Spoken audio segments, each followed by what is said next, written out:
हाँ बच्चों, तो हम लोग वेव्स को आगे बढ़ा रहे हैं थोड़ा। ये आज हम लोग पढ़ेंगे तरंग से संबंधित कुछ परिभाषाएं। तो उसमें आता है आयाम। इसे तरंग पढ़े थे आप एक बार, तालाब के अंदर पत्थर फेंके थे या रस्सी फेंके, ठीक है ना। तो जब किसी माध्यम में तरंग संचयित होती है तो माध्यम का कण कंपन करता है। तो जब कंपन करता है कण, तो अलग अलग समय पर उसका विस्थापन क्या होता है, अलग अलग। जैसे मान लो ये कोई रस्सी है, रस्सी हम ऐसे इस पे कंपन भेज रहे हैं, तो इसकी में पोजीशन ऐसे आ रही है।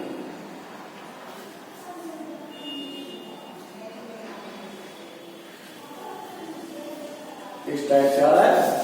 अच्छा, तो अगर रस्सी पर हम तमाम कण मान लें, एक कण ये है, एक कण ये है, ये तमाम कण है ऐसे।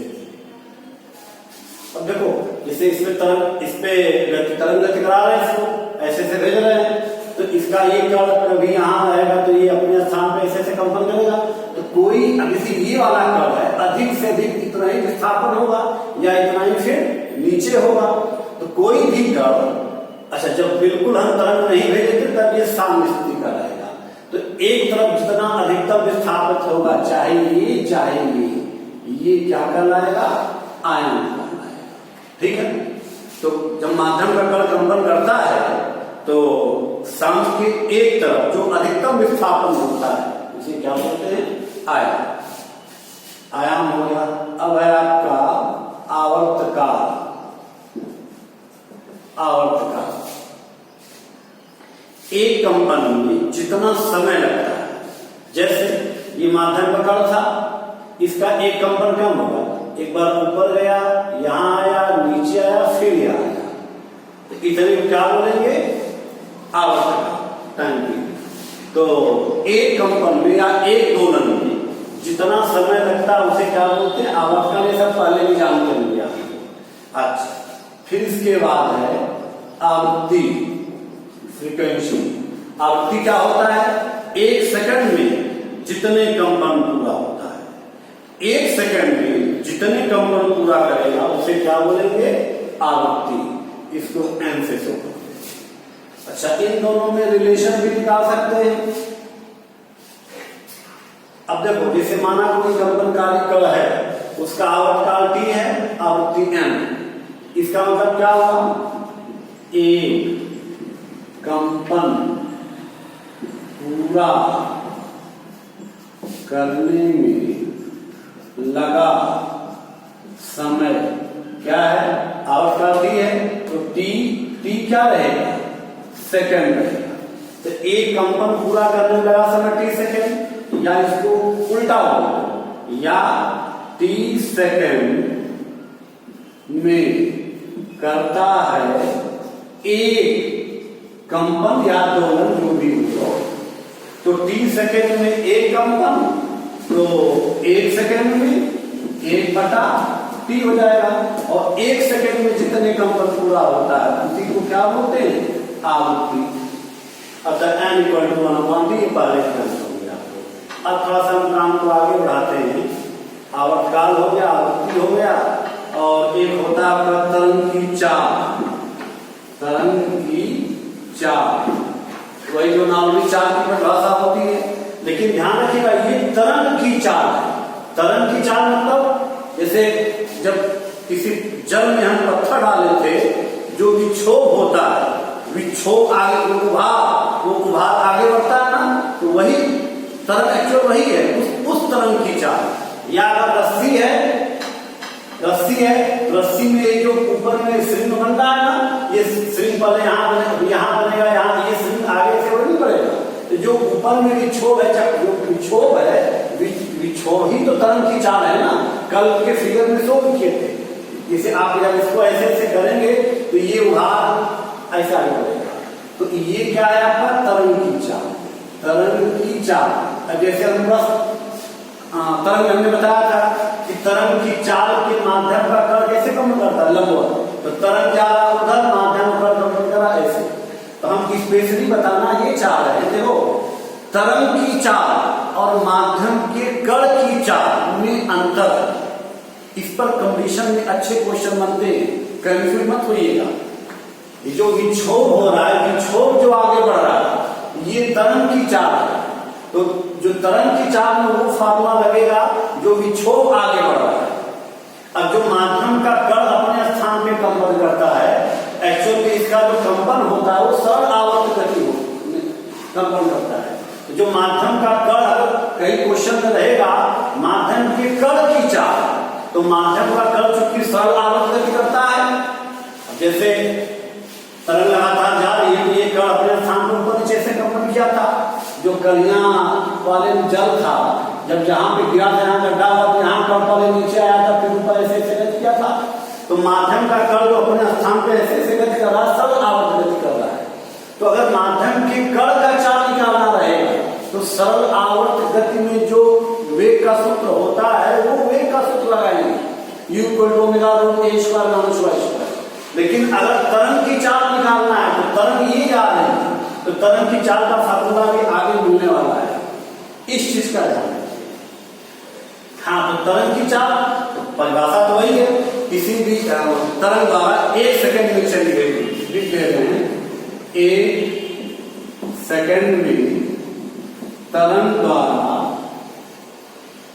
चली गई दूरी। ठीक, अच्छा, ये तरंग की चाल हो गया। अब इसके बाद है तरंग दैर्घ्य। तरंग दैर्घ्य है और कला। तो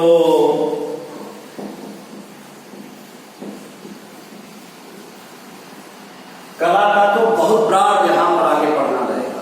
थोड़ा सा तरंग दैर्घ्य में भी कुछ जगह कंफ्यूजन बच्चों को होता है। जैसे तरंग दैर्घ्य का आप लोग बुक देखेंगे तो वहां मिलेगा तरंग दैर्घ्य क्या होता है। एक, अब जैसे 1-2 उसमें लिखा हुआ कि 1 कंपन में तरंग द्वारा चली गई दूरी। तरंग दैर्घ्य क्या होता है, एक दोलन या कंपन में तरंग द्वारा चली गई दूरी। ठीक है, अच्छा, या इसको ऐसे बोला जाता है कि 2 श्रृंगों या 2 गर्तों के बीच की दूरी भी क्या कहलाता है, तरंग दैर्घ्य। तो एक दोलन या एक कंपन होता है, या कंप्लीट एक तरंग की जो लंबाई रहेगा, एक तरंग की लंबाई को भी क्या बोलते हैं, तरंग। अब जैसे ये जो बोला कि एक दोलन या एक कंपन में तरंग द्वारा चली गई दूरी, ठीक है ना। तो अब देखो, जैसे एक्चुअल में दोलन कौन करता है, माध्यम का कण ना। यहाँ थोड़ा सा ध्यान दीजिएगा बेटा, जैसे तरंग दैर्घ्य का परिभाषा है ना, परिभाषा ये लिखा होगा एक दोलन या एक कंपन या एक तरंग में तरंग द्वारा चली गई दूरी। तो तरंग तो जा रहा है ऐसे ऐसे, तो एक तरंग चाहे तो यहां से यहां तक बोलिए, चाहे यहां से ये एक श्रृंग है या ये दूसरा श्रृंग है, या अगर इसको आगे कैसे ड्रा करेंगे, ये गर्त से ये। लेकिन जो एक दोलन में तरंग द्वारा चली गई दूरी, तो दोलन कौन करता है, माध्यम का कण करता है। तो माध्यम का कण अपने स्थान पर ऐसे करता है। तो एक दोलन कैसे कंप्लीट होगा, जैसे यहाँ की साम्य अवस्था, पहले ऊपर गया, फिर नीचे आया, फिर यहाँ आया, फिर यहाँ, कंप्लीट एक दोलन हो गया। तो ये इतना में तरंग द्वारा चली गई दूरी को भी क्या बोलते हैं, तरंग दैर्घ्य। कैसे, ध्यान रखिएगा। अब जैसे माध्यम का कण अपने स्थान पे कंपन करता है, इसकी गति कैसी है, सरल आवर्त। हम लोग पिछले चैप्टर में जब सरल आवर्त गति पढ़े थे, उसमें पहली परिभाषा क्या था, जब कोई माध्यम का कण किसी बिंदु के पर एक सीधी रेखा में गति करता है, उसको कैसे लिए थे हम लोग, एक्सप्लेन कैसे किए थे। जैसे मान लो ये कोई बिंदु O है, एक कोई ये कण है, तो कोई कण किसी बिंदु O के पर एक त्रिज्या की वृत्तीय पथ पर गति कर रहा है। तो अब जैसे पिंड की पारंपरिक स्थिति है, यहां से एक व्यास ले लिए। अब पिंड जब गति करेगा तो पिंड की विभिन्न स्थितियों से इस व्यास पर लंब डालेंगे। तो यहां से लंब डालेंगे, लंब का जो बेस पॉइंट है n यहां मान लेंगे। जब पिंड यहां से यहां आएगा तो बिंदु n यहां से ऐसे जाएगा। पिंड यहां से ऐसा बताया तुम सरावल से, तो अब यहां आएगा, पिंड यहां से इधर बढ़ेगा तो अब लंब डालेंगे तो n यहां से नीचे आएगा, पिंड इधर आएगा फिर पिंड n नीचे आएगा, पिंड यहां आ जाएगा तो लंब डालेंगे तो n यहां आएगा। ऐसे पिंड जब यहां से आधे चक्कर के आगे बढ़ेगा तो बिंदु n यहां आएगा, पिंड इधर आया, बिंदु n यहां आया, पिंड यहां तो बिंदु n भी यहां, फिर आगे से बढ़ेगा, पिंड यहां लंब डाला, आधार बिंदु n यहां पिंड आया तो लंब डाला आधार बिंदु यहां। तो आप देख रहे हो कि पिंड के एक चक्कर करने में जो बिंदु n की गति कैसी है, पिंड ऐसे ऐसे गति कर रहा है। जब पिंड यहां से यहां गया तो इस पिंड से व्यास पर जो लंब डाल रहे हैं, लंब का आधार, जैसे ये रेखा ये लंब है, ये शीर्ष है, ये आधार बिंदु है। तो जब पिंड यहां था तो n यहां, पिंड यहां से इधर गया, n यहां से ऊपर चला आया, पिंड इधर तो n वापस लौटा, पिंड इधर आ रहा इधर तो n आ गया नीचे, पिंड इधर से इधर तो n वापस यहां से यहां। तो जो बिंदु n की गति है, हम बताया इस पर डिटेल सारा और गति में, बिंदु n की जो गति है इसकी गति कैसी है, सरल आवर्त। कैसे, जब पिंड गति कर रहा है तो बिंदु n पहले इधर गया फिर यहां गया फिर इधर गया फिर लगातार पिंड चक्कर करेगा तो बिंदु n ऐसे ऐसे गति कर रहा है। यही जो बिंदु n की गति है ये कैसी गति है, सरल आवर्त। अगर आपको निकालना है सरल आवर्त गति करते कण का विस्थापन किसी भी क्षण, तो n का विस्थापन निकालना है कि सरल आवर्त गति करने वाले कण का वेग, तो इसी बिंदु n का वेग निकालेंगे। अब जैसे थोड़ा सा हम दिखा रहे कि सरल आवर्त गति का भी ग्राफ ऐसा कैसा मिलता है। देख बहुत थोड़ा शॉर्टकट पे दे रहे हैं क्योंकि ये सब पढ़ाया गया पहले। जैसे ये है आपका, मान लीजिए पिंड को यहां से P1 से P2 तक आने में कितना समय लगा है, t समय लगा है। जब पिंड P1 से P2 पर आया तो लंब डालेंगे तो n यहां से यहां चला गया, तो पिंड यहां से यहां तो बिंदु n जो लंब का ढाल n यहां से यहां गया, यहां से यहां आने में लगा समय t है, यहां से यहां आने में लगा समय भी t है। तो बिंदु n ही सरावर्तन कर रहा है, तो यहां से ये t समय, यहां से t समय। तो अगर हम बोलेंगे कि बिंदु n जो सरल आवर्त गति कर रहा है का t समय में कितना विस्थापन है, तो यहां से लेके यहां तक, तो ये विस्थापन हमने मान लिया कितना है, y। ठीक, अच्छा, तो वो जिसे सरल आवर्त करने वाले कण का विस्थापन निकालना है तो विस्थापन यही होगा। अब यहाँ t समय में घूमा गया कोण हमने मान लिया थीटा, तो ये एंगल थीटा पे ये एंगल थीटा। ठीक, अब ये इस n P2 इसमें ये साइन थीटा ले लो, लंबटा कर हाई वृत्ति पथ की त्रिज्या a है, यहां से ये है तो लंबटे कर ये डिस्टेंस आपका कितना y, लंबटा कर है आपका, ये सब पहले पढ़ाया गया है, सिंपल हार्मोनिक मोशन में रिपीट कर लीजिएगा ऐसा। तो क्रॉस मल्टीप्लाई कर दो y = a sin थीटा। अब जो पिंड वृत्ति पथ पर गति कर रहा है उसका कोई कोणीय वेग होगा, माना कि पिंड ओमेगा कोणीय वेग से वृत्ति पथ पर गति कर रहा है, तो थीटा = ω/t, ये सब पढ़े हुए पहले का आप लोग। तो ओमेगा बराबर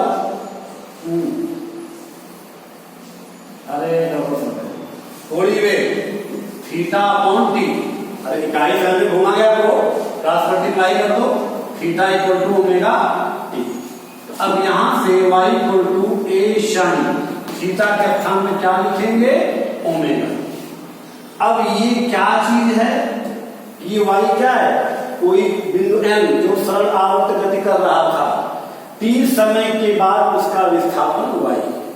तो अगर अलग अलग समय पर विस्थापन निकालना होगा, अब देखो पूरा एक चक्कर करने में, अब जैसे क्या बोलिए थे, यहां से यहां तक पूरा एक चक्कर करने में लगा समय t, आधा चक्कर में t/2, यहां पर t/4। तो हम सिंपल हार्मोनिक मोशन का जब पढ़ाए थे चैप्टर आप लोगों को, ऐसे ग्राफ खींचे, ये 0 टाइम, ये t/4, ये t/2, ये 3t/4 और यहाँ पे आया था t। जब पूरा पिंड ये एक चक्कर कर रहा है तो जो बिंदु n सब आवर्तक कर रहा है, पहले यहां से इधर गया, फिर इधर गया, फिर इधर गया, तो इसी बिंदु इसका जो ग्राफ खींचे थे हम लोग, तो ग्राफ ऐसे आएगा इस टाइप से।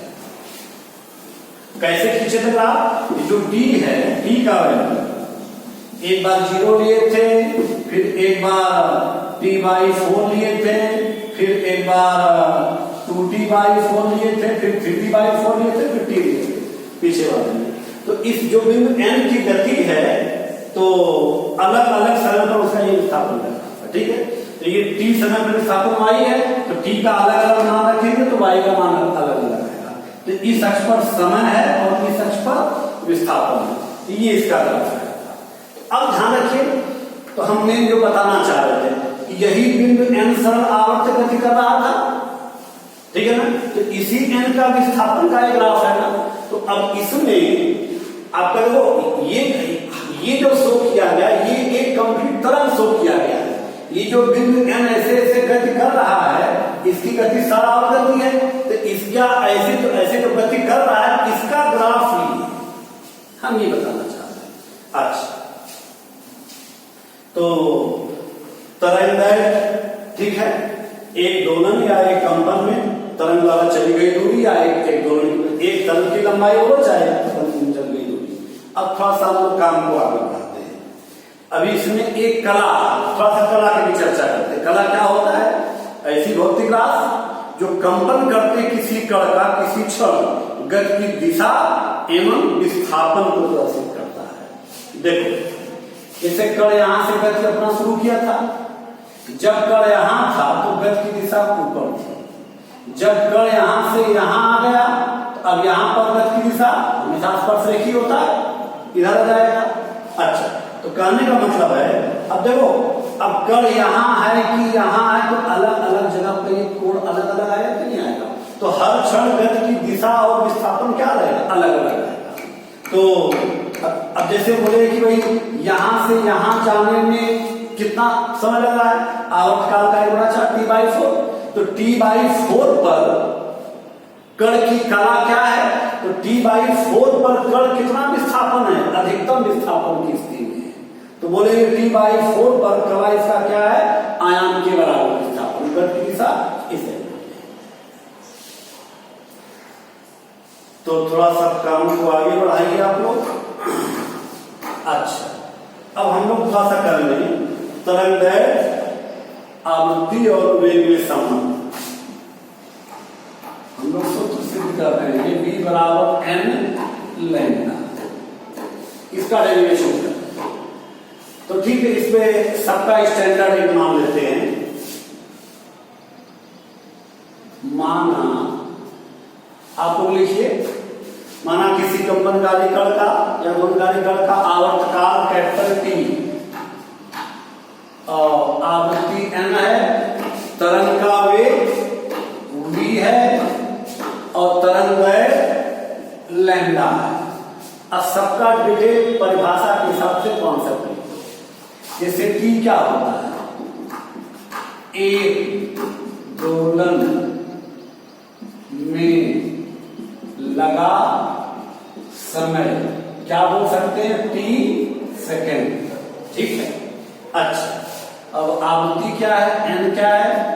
एक सेकंड में किए दोलनों की संख्या n। तो एक सेकंड n दोलन बोल सकते हैं कि एक सेकंड में n कंपन या दोलन कंप्लीट करना है। v क्या है? v तरंग द्वारा एक सेकंड में चली गई दूरी। और तरंग दैर्घ्य क्या है? एक दोलन या एक दोलन नहीं, एक दोलन में चली गई दूरी।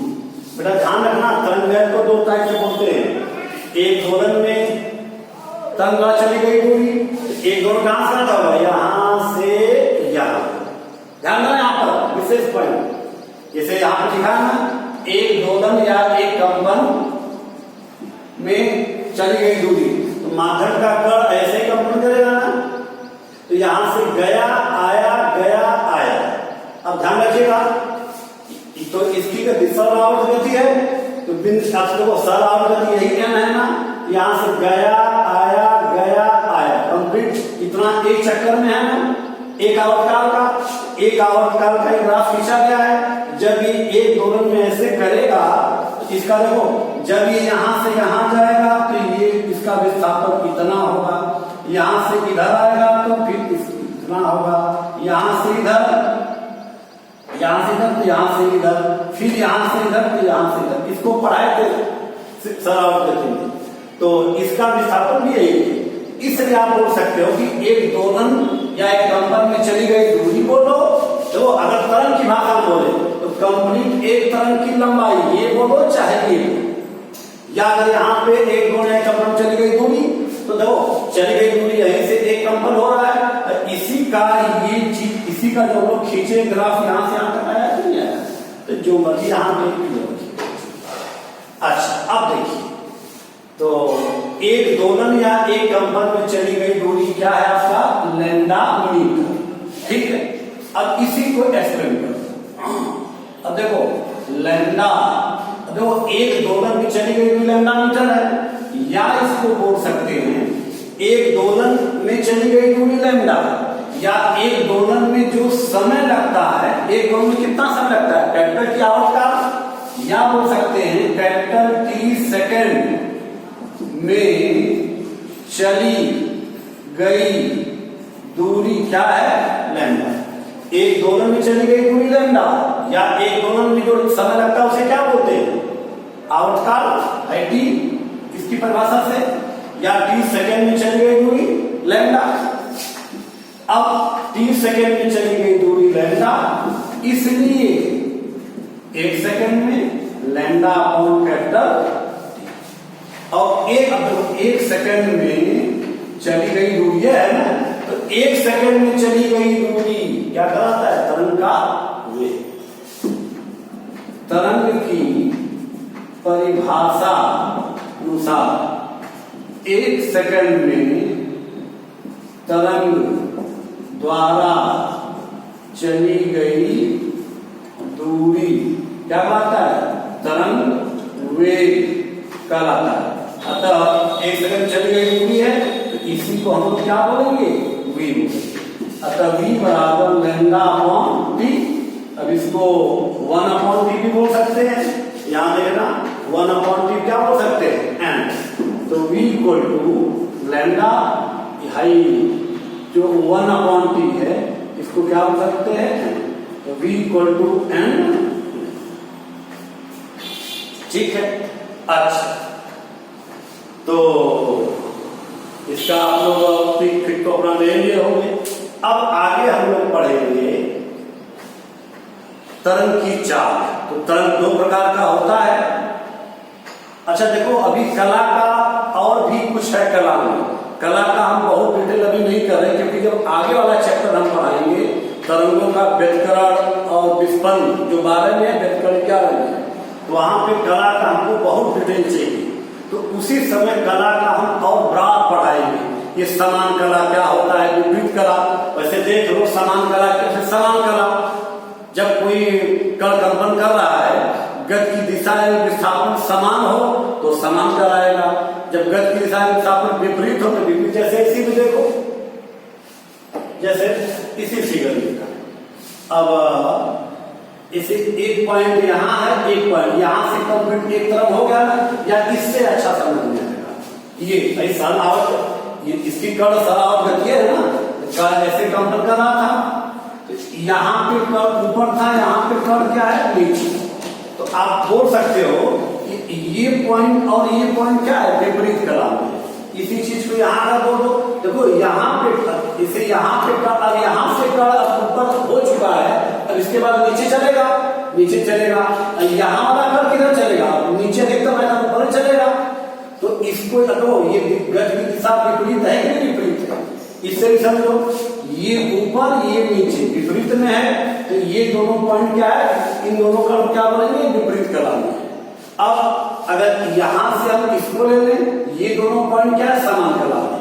ठीक है, जब गज की दिशा और विस्थापन समान हो तो समान कला, गज की दिशा अगर विपरीत हो तो विपरीत कला। अभी फिलहाल बस काम चलाओ, इतना कर लीजिए। इसका बहुत बड़ा आपको पढ़ना पड़ेगा, हम पढ़ाएंगे जब वही तरंगों का व्यतिकरण में आएंगे, किसी के का चक्रवात है, उस समय कला हम बहुत ब्रॉड पढ़ेंगे, नहीं तो क्लियर नहीं।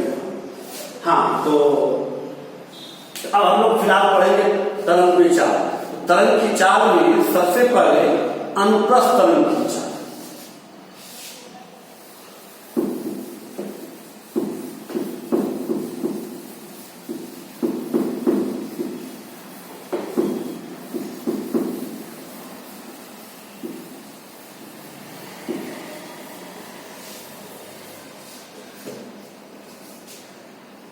देखो, किसी माध्यम में जो अनुप्रस्थ तरंग की चाल होती है, पहली बात तो अनुप्रस्थ तरंग केवल ठोसों में ही संचित हो सकता है या द्रव के तल पर केवल हो सकता है, द्रव के अंदर नहीं। अच्छा, तो अब वैसे भी अनुप्रस्थ तरंग उसी माध्यम में संचित है जिसमें दृढ़ता, ठीक है ना। अब जैसे अगर किसी माध्यम में, किसी भी ठोस में अनुप्रस्थ तरंग की चाल क्या है, अनुप्रस्थ तरंग की चाल, कोई भी ठोस माध्यम है तो उसमें अनुप्रस्थ तरंग की चाल का सूत्र होता है V इक्वल टू, ये दृढ़ता गुणांक है, मीटा, रिजिडिटी, मीटा अपॉन डी। जो कि कोई भी माध्यम है उसमें अनुप्रस्थ, अच्छा इसका डेरिवेशन नहीं होता, डेरिवेशन दूसरे पास आपके सिलेबस में नहीं है। तो इसी माध्यम में अनुप्रस्थ तरंग की चाल का फार्मूला क्या होता है, मीटा अपॉन डी। मीटा क्या है, दृढ़ता गुणांक, किसी माध्यम की दृढ़ता, इसीलिए बोलते हैं कि अनुप्रस्थ तरंग उसी माध्यम में चल सकती है जिसमें दृढ़ता, लचीलापन। तो मीटा दृढ़ता गुणांक और डी क्या है, माध्यम का घनत्व, ठीक है ना। अच्छा, ये तो व्यापक सबके लिए था। अब इसमें एक है, तो देखो ये क्या है, ये अनुप्रस्थ तरंग की चाल। अभी आगे इसके बाद हम लोग अंदर तरंग की भी चाल पढ़ेंगे। तो पहली बात तो अनुप्रस्थ तरंग केवल ठोसों में हो सकता है या द्रव के तल। तो ठोसों के लिए फार्मूला है। अब मान लो अनुप्रस्थ तरंग किसी डोरी में भेज दे, ठीक है ना। तो अब जैसे क्या है, किसी डोरी में अनुप्रस्थ तरंग की चाल, उसके लिए क्या है, अब जैसे मान लो ये कोई बेस, ठीक है ना, कोई भी प्लेटफॉर्म लकड़ी का है, इसके ऊपर हम दो ऐसे बेस बना दिए हैं और एक यहाँ पे स्टैंड ऐसे है, यहीं से एक रस्सी ऐसे लटका है, इसको प्रेशर के साथ दबा रहे हैं, यहां से लटका है, इस रस्सी के ऊपर हम भार लटका दिए, तो इस रस्सी में क्या आ गया, तनाव आ गया। तो रस्सी में खूब, रस्सी में तनाव है किसके माध्यम, ठीक है ना, क्योंकि नीचे में हंडी लग रहा है। अब रस्सी को अगर एक बार उठा के छोड़ेंगे तो इस टाइप से इसमें तरंग से बनेगी। तो अब जो रस्सी में तरंग है, इसका फार्मूला होता है ये T/m, ठीक है ना, T/m। T वैसे क्या है, तनाव या इसको बल समझिएगा, जो बल से इसमें टाइप किए। और M बड़ा खतरनाक होता है, बच्चे गड़बड़ी करते हैं। ये M क्या है, हाई जो रस्सियां है ना, इस रस्सी का द्रव्यमान नहीं, रस्सी के एकांक लंबाई का द्रव्यमान, रस्सी के एकांक लंबाई का द्रव्यमान। अब इतना हो गया, थोड़ा सा इसमें और डिटेल करेंगे। अभी आपका वीडियो फिलअप होने वाला है, तो इसको एक बार छोड़ रहे हैं। इसका इसी से हम कल इसी से थोड़ा सा और आगे बढ़ेंगे, ठीक है ना। That's okay. इसको थोड़ा सा सिंपल हार्मोनिक्स मोशन रिपीट कर लीजिए।